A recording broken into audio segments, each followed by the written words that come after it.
Good morning, Iowa. I'm Nick Learoff for Scott Casper, and this is St. Gregory's Talk Therapy, the mental health talk show. Join us as we talk about a topic that many Iowans face every day: mental illness. We feature the expertise of doctors, therapists, specialists who understand the challenges we are facing. Our show airs 2 times from 4 to 5 a.m. and 11 a.m. Saturday mornings on Iowa's Hope 940 and online at talktherapytmhs.com. Join in for the conversation on this important life topic. As we like to say, Iowa, we're listening. You bet we are, Nick, and we are live in the Five Talents Financial Management Studios. Casper here, Nick Learhoff here. It's always good to see you, Nick. Absolutely. Good Welcome to see you to St. Gregory's Talk Therapy. St. Gregory's under a lot of pressure these days with the influx of folks needing help, yeah? Yeah, I mean, it's, with the, what did they say, 240% increase in sales of alcohol. We've seen a lot of folks that, due to the isolation, due to financial strain, their lack of coping skills and or being able to it's just that one drink has turned into 4 or 5 and it's kind of gotten away from them a little bit. So we've seen a little bit more folks coming our way. Well, we are 5 days and counting away. As you hear the show, it'll be 4 days away and counting because it airs on Saturday.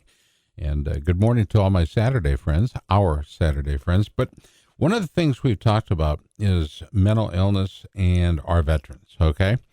And I thought it important enough to talk to some candidates and some incumbents that would be, it's important to them, mental illness, mental health in the state of Iowa. So we have a little later on in hour number 1, Eddie Andrews, a young candidate, very aggressive, a great guy. His first plank on his platform, mental illness, okay? Mental health. Wonderful. So we're going to talk to Eddie Andrews, but we're going to start with a friend of mine outside of politics, outside of broadcasting. He's been somebody I've absolutely enjoyed knowing. The guy you see, the guy you hear is exactly the guy you get. There is no other side to our first guest, and he is Iowa State Senator Brad Zahn. Brad, good morning. How are you? Hey, good morning. It's great to be with you, and thank you for your service to Iowans talking about this important issue. And I will tell you, it could be my number one issue, but it's definitely one of my top 3 issues why I want to be reelected. And that's to talk about what you're having me on for. Why is mental illness right now? Because let's face it, it's languished a bit since Branstad left office, and Ambassador Branstad was here in town. You and I got to talk to him quite extensively just a week and a half ago or so. But why is mental illness something that Iowans should be interested in, and further, its impact? What are your thoughts? Well, first of all, we've done a poor job with mental illness in the state of Iowa. We're getting better.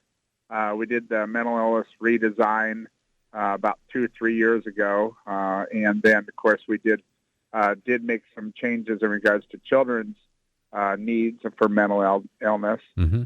It all comes down to the money. I think the society is becoming more and more aware on, and I think it was brought up with what was just said in regards to the COVID-19 and people being, we've certainly recognized that there's students that had to be home for a long time, big time, doing the in-home learning, and as well we can look at it. It's really easy to see during the COVID-19 the increase in our alcohol sales, and the governor talks about a lot of times about how important it is to be able to get out. We don't know. One thing in our schools is kind of they're the eyes of watching over our children during the day from a third-party perspective to see what's going on, maybe where there might be a bad situation in a home somewhere and because they've lost their job or, thankfully things are kind of starting to go up again, with you could look at our unemployment, but still, I know the alcohol sales from what last I heard are still up high, and it just certainly, a lot of people ask me, why is it something that I've been passionate about it all the 4 terms that I've been in the Iowa Senate. The reason why is I've sat in those emergency rooms and as of a family member that was affected. And it's just terrible, the lack of resources and the lack of beds that are out there. But, and then another example is I had another friend of a family that their son, unfortunately, had tried to commit suicide, and this is in the Metro Des Moines area, and ended up, they sent him up to Ames as the only bed they could find him, and 5 days later, he's out, and he's back in the same environment. A lot of that was going on in the school and some of the bullying that was going on. So we just do a terrible job with this, and this is such a huge issue that has impact on our workforce, has impact on families, has impacts. It's like on everyone that's surrounded by someone that has mental illness. Right. It's terrible on the family and everyone that's involved. Brad Zahn, our guest. He's a sitting state senator up for re-election. Brad, what's the website folks can go check out your entirety of your platform? Well, it's bzahn, ZAUN.com. bzahn.com. Okay, got it. All right. So the CARES Act, and Nick, we've had Joni Ernst on the show. We've been talking about the money that's trickling down from the federal government, but it comes to the state, okay? But then Governor Reynolds and the legislature have to determine where that money goes, how it's spent, and the most efficient way to do so.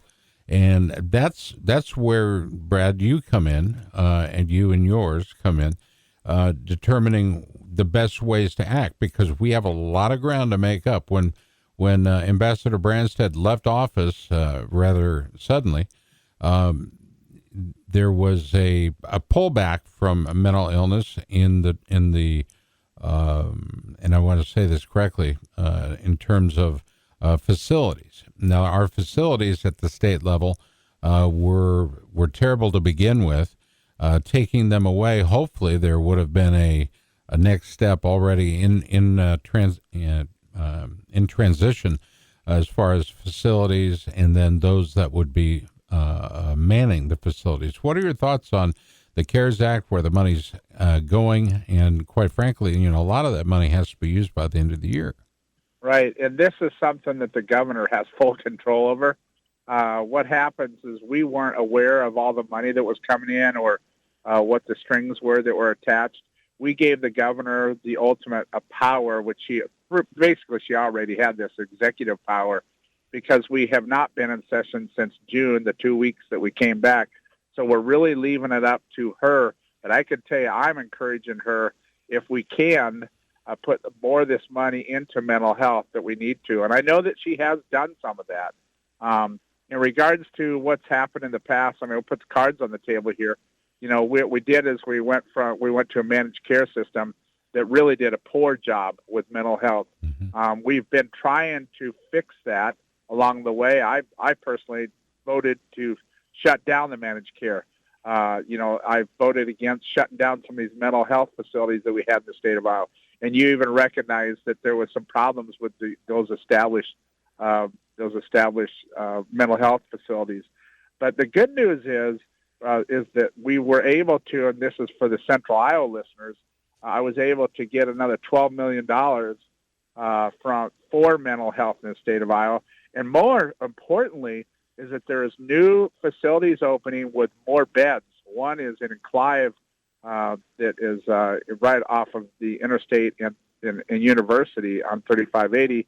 A big facility, about 300 beds are going to be opening up there. And then Broadlawns have done a phenomenal job of adding beds. So there's becoming more and more services available and will be available based on some of the new money that we put in there. But in Polk County, as you know, there's a lot of people that come to Polk County from other counties that need those mental health services. And so I'm really excited that we got some money, some new money. Really, it was just to kind of plug the hole, but we really need a more long-term plan on how to fund mental health. And hopefully, there might be some federal dollars that you mentioned that we could be able to take advantage of. But I think by the time we get back in session, assuming that I even get reelected, that there is that money has to be used by a certain amount of time. And I've been talking to the governor's office to say we need to plug more money into mental health, because that is a huge, a huge reaction to what's happened with the COVID-19.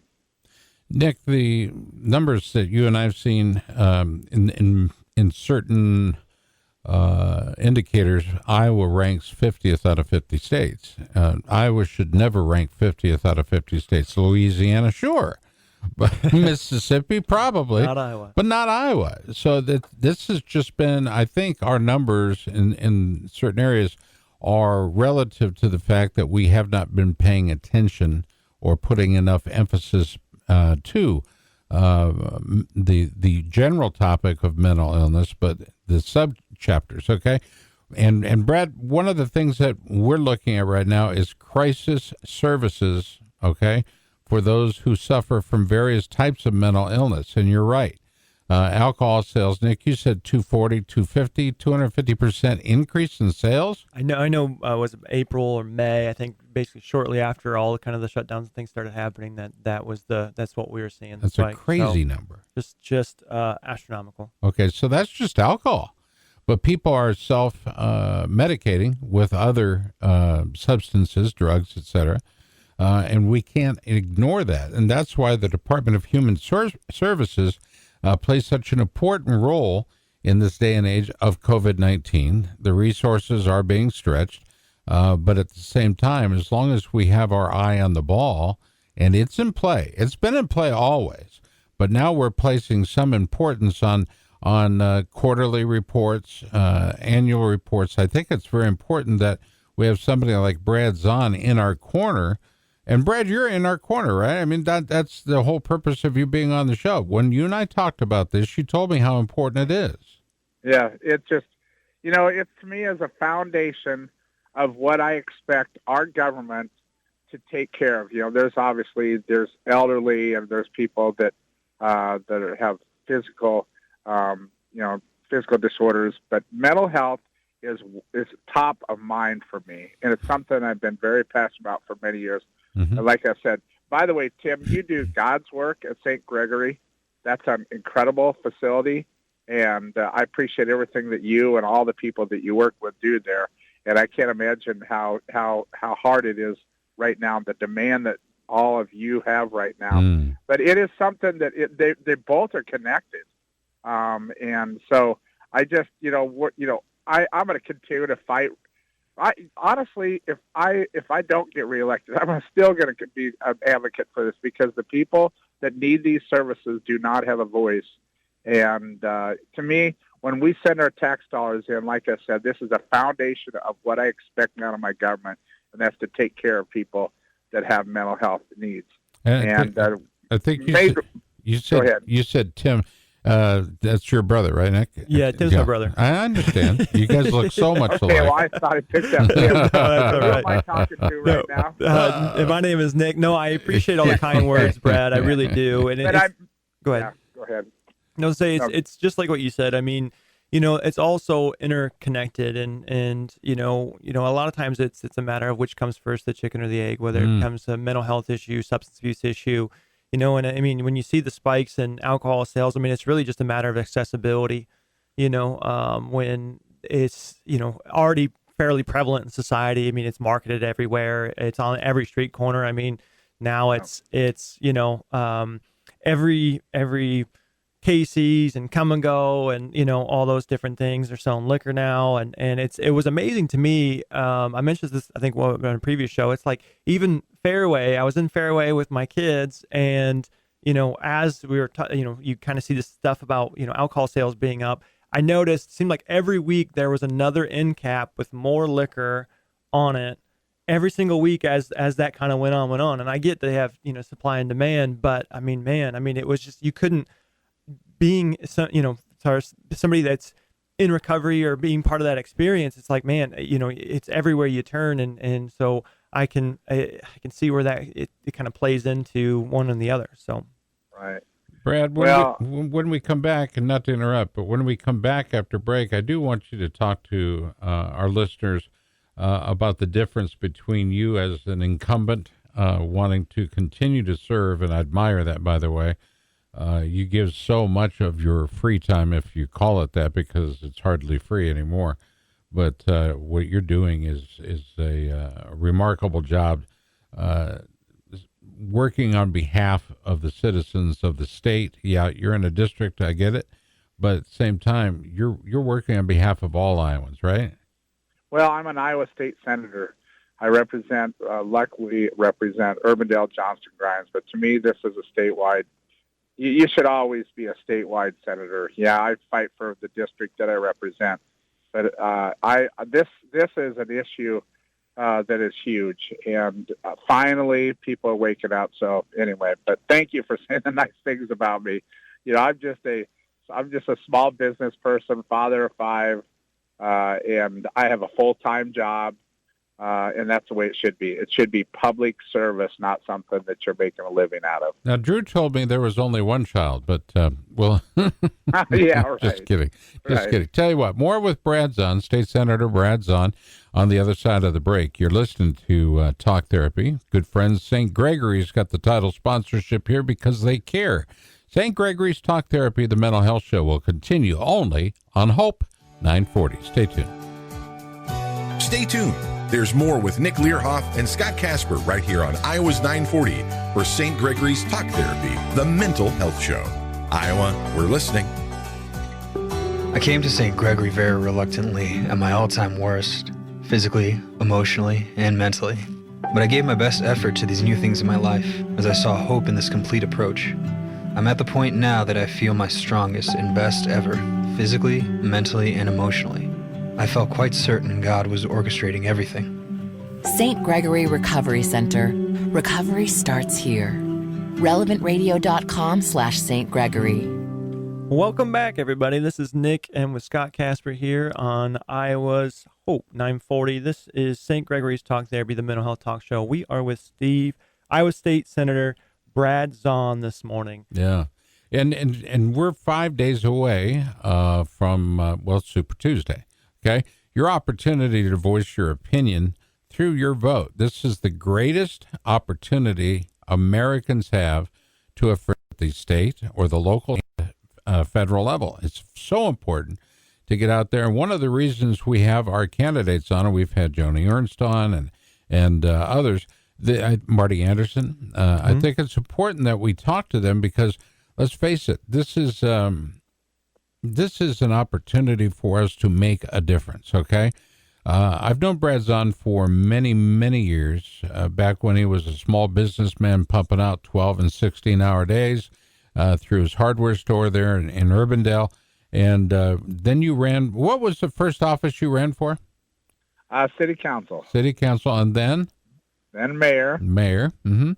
And then, of course, in the state Senate. And you were identified as others in government as being able to stand up to the pressures from outside sources and be able to make rational decisions and vote accordingly. I don't know where that comes from. I think it's family. I think it's your grandpa. But I do believe that is what sets you apart from your opponent, and I believe I'm saying her name right, Rhonda Martin. Is that right? That's correct. Yep. Okay. And let's face it, you don't have your hands. Nobody's in your pocket. In other words, there's nobody you owe. You owe the people of Iowa. Yeah, I don't just. You get contributions from all kinds of people, and the only thing that I promise is that I'll listen. But I do that with everybody. I don't care if someone donates. I don't care if they're Republican, Democrat, Independent. And honestly, said the chairman of the Judiciary Committee, I think I'm the only one down at the Capitol that does this, is any bill that comes forward that I think is a reasonable bill or something that would help Iowans, I don't care if it's a Democrat bill or a Republican bill. And many times this is something that's very rare at the Capitol, is if you're in charge and you're the Republicans run bills. I have many, many times said, listen, it's a good bill, with Senator Bisignano or Senator Kinney or whoever that is, it's a Democrat on the judiciary. It's a good bill. We're going to run it, and you're going to run it on the floor. And I just get frustrated at this partisan back and forth stuff, and it's not as prevalent as it is in Washington, D.C. So, we try to do the right thing. It's not about me. It's about the people that I surround myself with, and as well as the people that I represent, the most important thing. A good idea is a good idea is basically what you're saying. Okay. Yeah. You said on many different committees, including judiciary. How does Iowa set right now in terms of the judiciary and its responsibility to the people? Well, I think we've done a lot of great things on the judiciary. Unfortunately, a lot of the very controversial bills come through judiciary. There's a lot of life bills that I'm a pro-life person, and by the way, the ads that are being run are disgusting by my opponent, saying that I would make someone with a miscarriage wait 72 hours, or someone that has waiting for a DNC. That is not true. It's not in the bill. Unfortunately, there's a lot of ads out there that are just not telling the truth. But one thing that we did do when we came back for our 2 weeks is we gave some kind of liability protection to restaurant owners, to people that are in healthcare, doctors and nurses, to schools, because we don't know where someone's going to get COVID-19, and there was a lot of business owners and schools, especially governmental entities, who were worried about being sued with the trial lawyers chasing ambulances. So we passed some legislation. It's another ad that they've got out there beating me up on, saying that I'm not allowing people to sue, and that's not true. As long as a business or a school follows the CDC recommendations, then I do believe that they should have some kind of a liability protection, or they're going to go out of business, especially our Main Street businesses. So we do a lot of very important things through the judiciary. Another bill that I'm being attacked on is pre-existing conditions. Right. Assuming that the U.S. Supreme Court overturns the Obamacare. That is not true. In fact, it's the polar opposite. I have a bill that we ran to protect Iowans on pre-existing conditions. And, it's just crazy, these ads that are out there. You just kind of look at them like you can't believe it. But anyway, and I think a lot of people can figure this stuff out. But it is a huge responsibility. I would say, Scott, I think I'm the second in the history of the state of Iowa that a non-attorney is the chairman of judiciary. And I just look at things from a common sense perspective. It is overwhelming. It's been a bit high learning curve for me. But it's something that's really important to so many Iowans in so many different ways. Common sense is what politics has been missing, Nick, a lot. I would agree with that. I think, Brad, you hit the nail on the head before when you talk about this back and forth, bipartisan, it's kind of this tit for tat thing. And, really the only people that there's really nobody that wins when it comes to that stuff. I mean, you talk about mental health services and the struggle that we've had in Iowa. And I know that, it's fantastic we're getting funds in and we're starting to kind of make that headway into really building out some very solid infrastructure to the bed availability and things of that nature. And it's got to be a hard thing because, when a lot of things are on fire, where do you put the water? Right. Well, and hopefully you have a hose. Yeah. You know what I mean? Yeah. I mean, you can have the water and all the water you need, but if you don't have a way to distribute the water, and that's what we're talking about this morning with the candidate, the sitting Iowa State Senator from District 20, Brad Zahn. He's our guest this morning.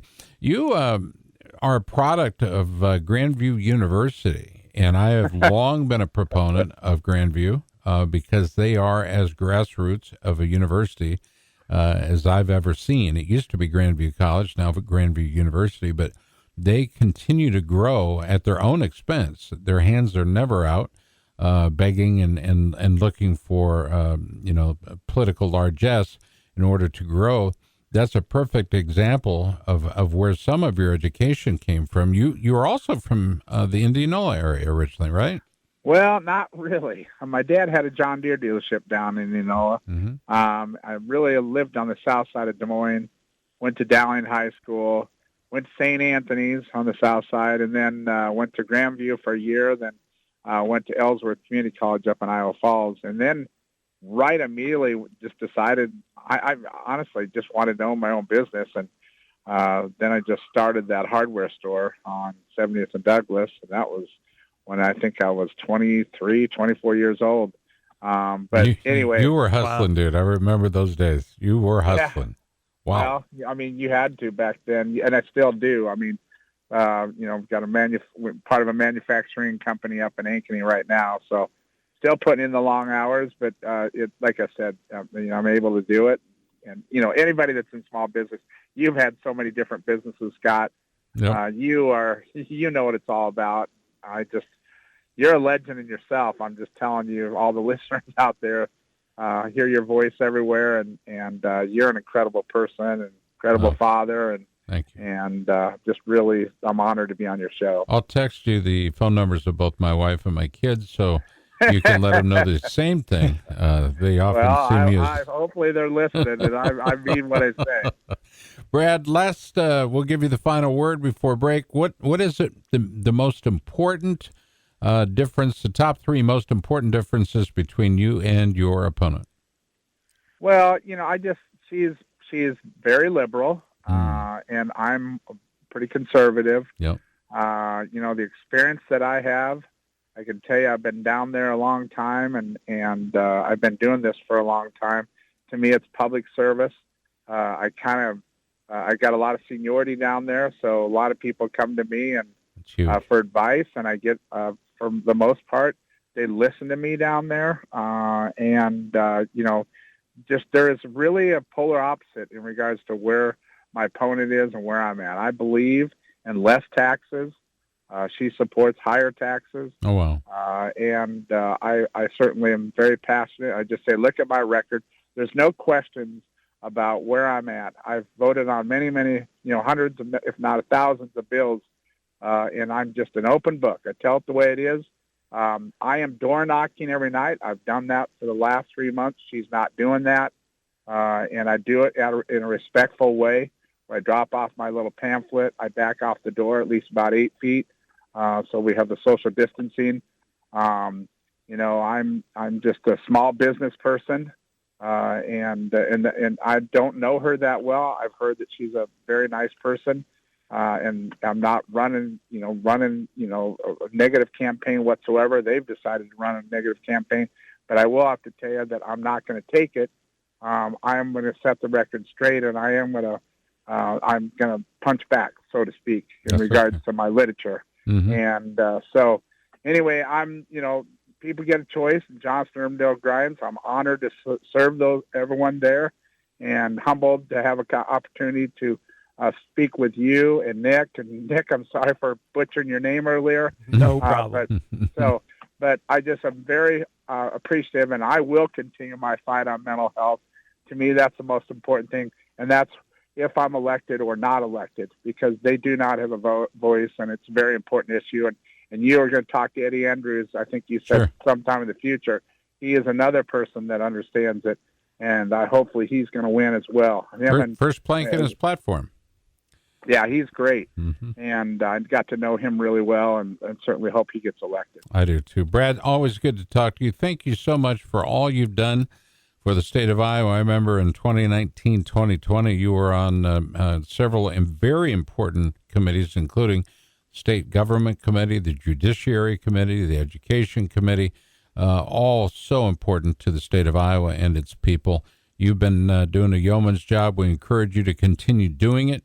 I love the fact that you're not slinging mud. That tells me a lot more about you than those that do sling mud. So keep up the good work, my friend. Thank you. Thank you, Nick, as well. Thank you, Brad. It's an honor to be on your show. There we go. Appreciate everything. Senator Brad Zahn, our first guest on this edition of Talk Therapy.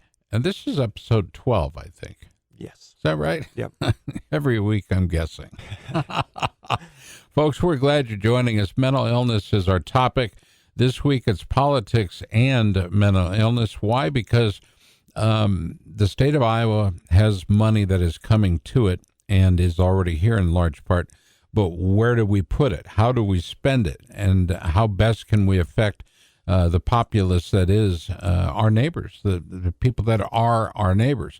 It's so very important we think grassroots in this, and that's what people like Brad Zahn will do, is think outside the box, make sure that those that are, that have the ability to direct funds with intent. By the way, you can direct funds all you want, but if there's no intent, what's the plan? What's the plan? I want to see the plan. Well, Brad Zahn's got plans that help those that are in desperate need, and the numbers he's talking about, the CARES Act alone will help get us from 3.5 beds per 100,000 people, and that's a pretty well-known number, 3.5 beds available per 100,000 people. That number needs to be way more than that. Not just double, way more than that. Multiple times. All right, quick timeout on the program. You're listening to Iowa's Hope 940, and we are St. Gregory's Talk Therapy, the mental health show. More with Nick Learhoff and Scott Casper right after this short timeout. Stay tuned.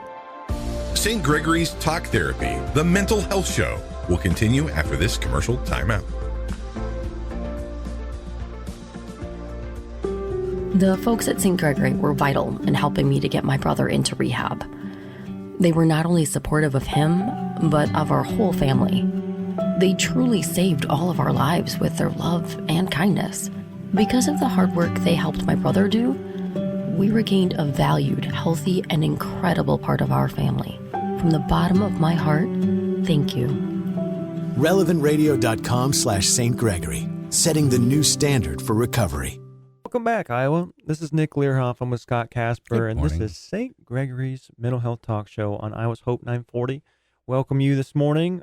We are going to talk a little bit about mental health this morning. I know that's kind of a common theme. Right. But it's on. I'm really just talking about, and our next guest is Eddie Andrews, and really just talking about where the funds go when we talk about mental health and creating more flux of funds to be able to help get more services into the state. Services to the people of the state. One of the guys that's out there running, and he kind of overlaps some of the areas that Brad does as far as district and the areas of the people he serves, but he too is looking forward to serving the people of Iowa. He is Eddie Andrews, candidate for Iowa House. He joins us this morning. Good morning, Eddie. How are you? Good morning, Eddie. Eddie, are you there? Eddie, can you hear me? Go ahead, Eddie. I can hear you fine. You sound great. Good morning, sir. How are you? I am wonderful. Thank you guys for the invitation. You are known as a health crusader, somebody that believes in serving the people of the state of Iowa. We've talked about this in the first part of the show, and that is Iowans and Americans in general are under a increased use of substance, alcohol, etc. We're looking at a burgeoning health problem in the United States directly related to COVID, but grassroots is where it's got to start, Eddie, and I know that that's part of your platform. Indeed, it is, I think, your first plank, mental health. Talk to us and talk to our listeners a little bit about your position and what you hope to be able to affect in terms of change. Oh, boy. Thank you so much for the opportunity to talk about this. This is it's not even an academic topic for me, because it's something that's very personal, very near and dear to our family and other families who've been affected by mental health. And when you're in that situation as a family, mm-hmm. as a parent, or as a brother or sister, you realize all of the gaps that are in the system. We understand that there's no one navigation system. Every parent has to figure this out for themselves when their kids may be exhibiting features or symptoms. And boy, my crusade is to fix and close as many of those holes as possible.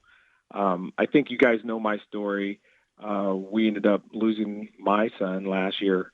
And so, I just kind of made a commitment that I was going to close as many holes as possible, work with as many agencies, work with legislators to fix those. And that includes like training early in schools with law enforcement who obviously they're in a stressful field with first responders. Yep. Mm-hmm. And healthcare workers. We have to take this as a whole person issue from the very beginning to the end. And that's it. It's got to start somewhere. It starts with a great candidate and then an elected official, ones that candidates and elected officials that understand that mental health reform is a constant. It's not something that just happens and boom, you're done. This is something that affects families, businesses, the very way of life that we as Iowans, live and hopefully enjoy. You talk in one of your primary parts of your platform, your plank there that caught my eye, is that we need to give parents and families the tools with which to navigate this terrible plague that we're experiencing right now.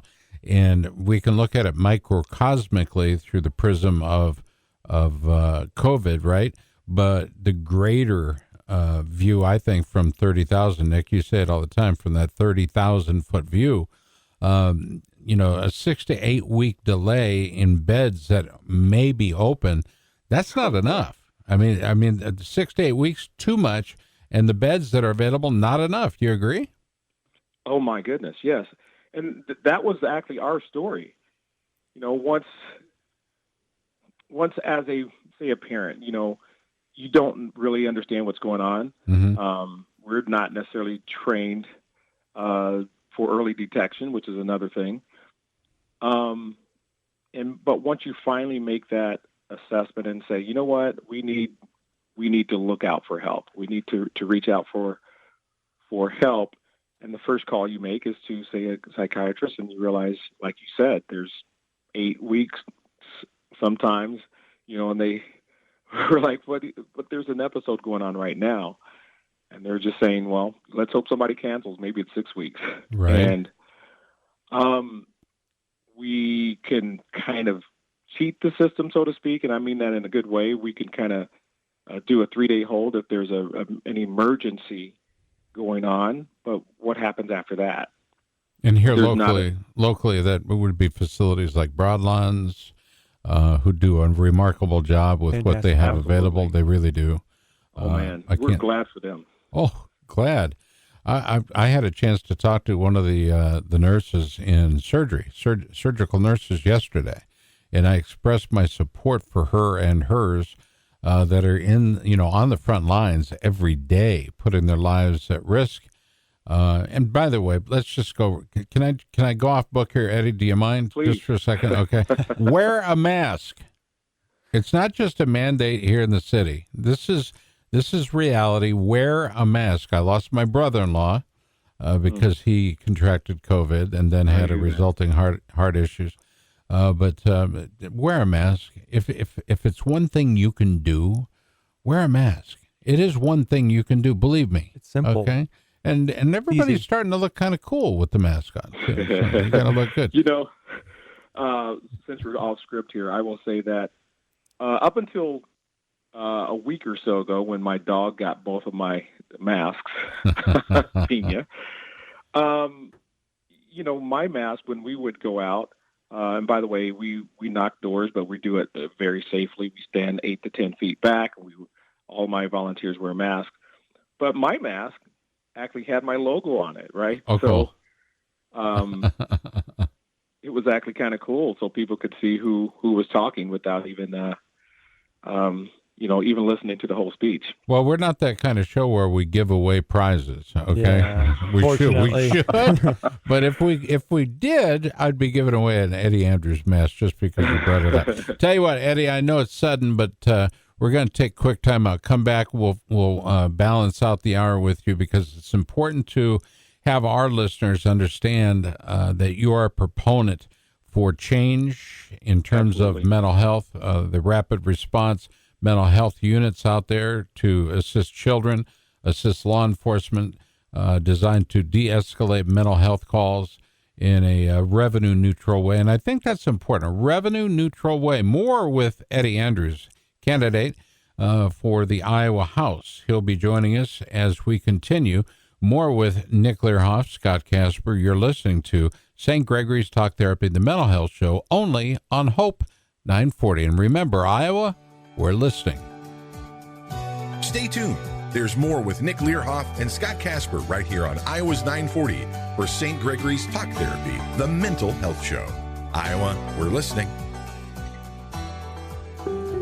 My dad went to AA once, decided it wasn't for him, and refused to ever go back. He was stubborn and confident that he was just okay. But he wasn't okay, and our family was suffering. So we had an intervention for him, and he agreed to go to St. Gregory Recovery Center. There he learned how to deal with his addiction the way he needed. Insurance covered our costs, and he has been sober now for over 4 years. Learn more at relevantradio.com/recovery.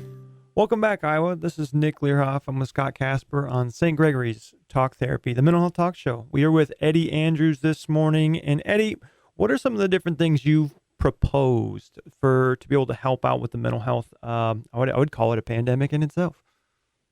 Oh boy, it really is. And just before we ended the last segment, I believe Scott kind of went over one of them, rapid response mental health units. Mm-hmm. Did you know that we have some like a mobile crisis unit for adults, but not for kids? I don't understand that, Eddie. That depresses me that we stop at a point and we're refusing to, at this point anyway, even address the issue of the most important population segment that we enjoy, and that's the kids, because they are the very future of our state. And when we detect it early and address it earlier, then we can have greater success and get things under control, get assessments, get diagnosis right away. I remember when one of our family members got diagnosed.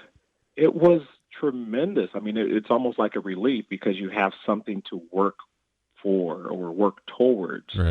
Right. And, I remember also them calling me and and saying, Eddie, we're going to talk to the, we want to bring in the social worker into this next meeting. And also we're going to have bring the billing guy in today. We're like, why is the billing department in this meeting? And I found out because there was an $80,000 bill attached with this. And that, you just have to address every part of this. Right. Not just the actual treatment of the disease or the illness, but we also have to treat the insurance aspect of it. Right. Right. I've also proposed better youth to adult transition units. Right. So, and imagine this, what usually happens or what very frequently happens, especially for children, they may be in one facility. Let's just take a very good facility, Johnson Youth Homes. Awesome. But there may be an incident and maybe that child has to move to, say, Woodward. Let's just say another one. Sure. Well, that counselor does not move with that person. And so maybe they've got great response.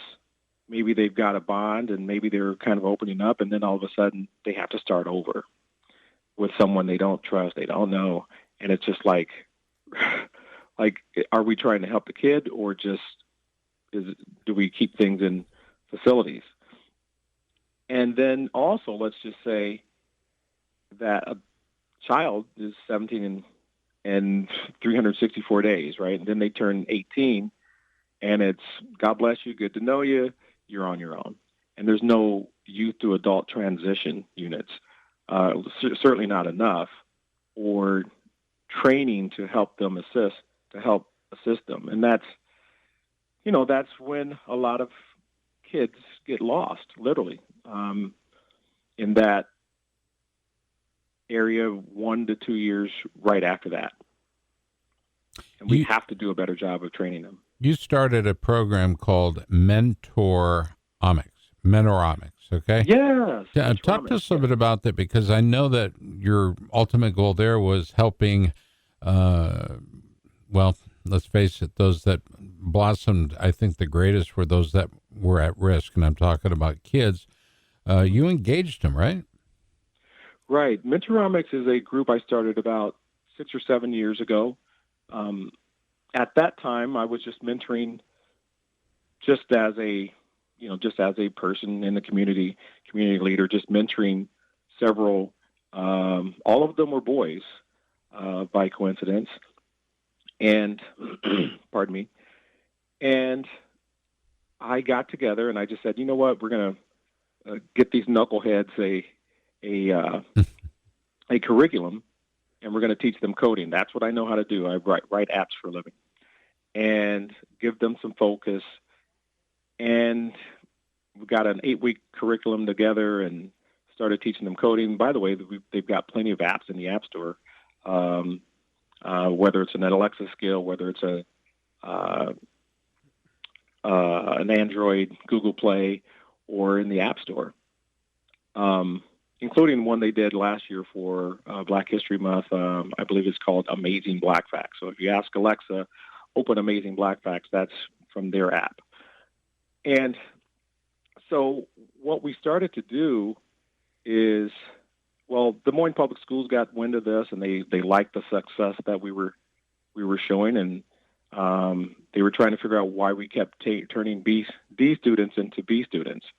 And it's because we teach life along with the coding, along with the STEM classes. We teach them better decision skills. We teach them about responsibility, respect, glass half full, glass half empty kind of perceptions. Mm-hmm. And it works.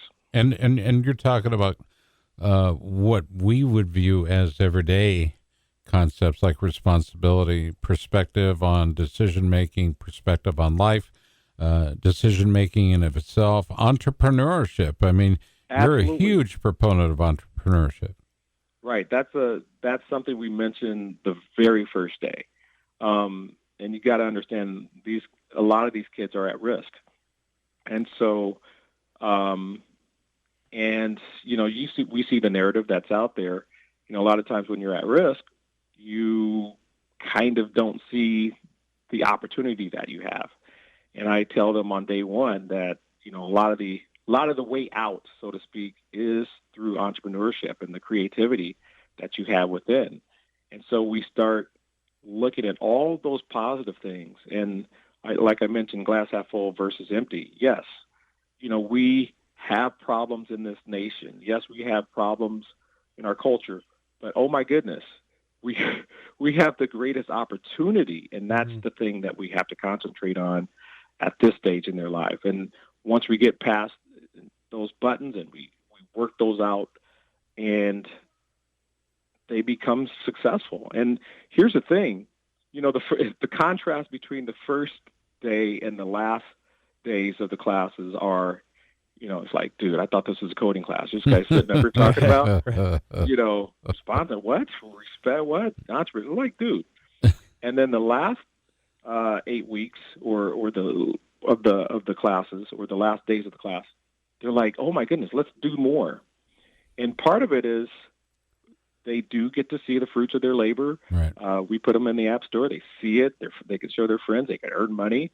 And now they want to learn instead of thinking of this as some chore that, everybody has to do this. Eddie, I think it's just absolutely amazing what you're doing with that. I mean, I know at St. Gregory's, we take a philosophy of the root principles are for us in our programming outside of cognitive behavioral therapy is virtues. It's prudence, it's justice, it's temperance, fortitude, faith, hope, love.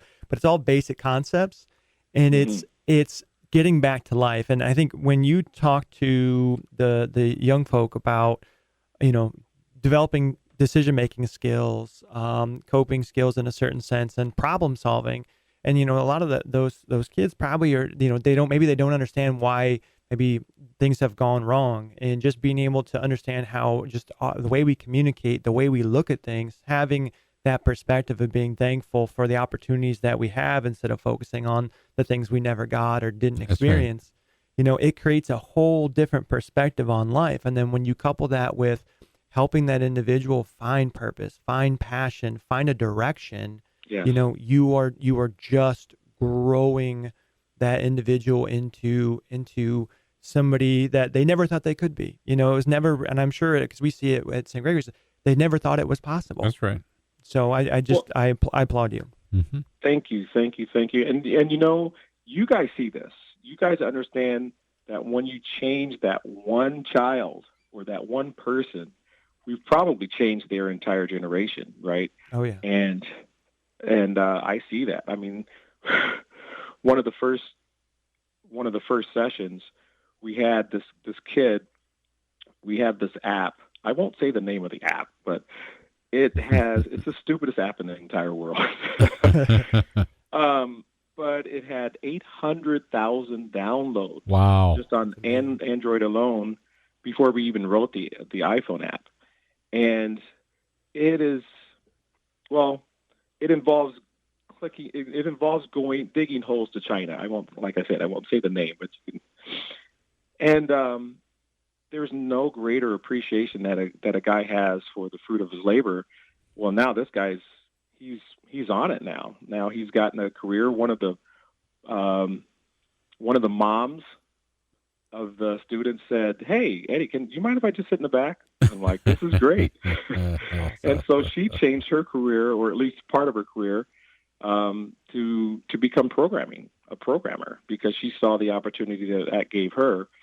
I love it. Mm-hmm. Eddie, we're up against the clock, but Steve Jobs said it best, that man is the true creator of change in this world. One of the guys looking to affect change has been our guest. He's Eddie Andrews. He's a candidate for a very important district, well-populated at that, and that's the district that represents Johnson, Grimes, Jefferson Township, Urbandale, Precinct 4, eastern part of Granger, etc. Eddie, thank you so much for the time. Thank you. God bless you guys. God all bless the work you that you're doing. Best of luck to you on what we call Super Tuesday. Folks, you've been listening to St. Gregory's Talk Therapy, the mental health show, only on Hope 940. Nick, thanks for being here. God bless you. Scott. We'll look God forward bless to you, talking to you next week on Talk Therapy, the mental health show.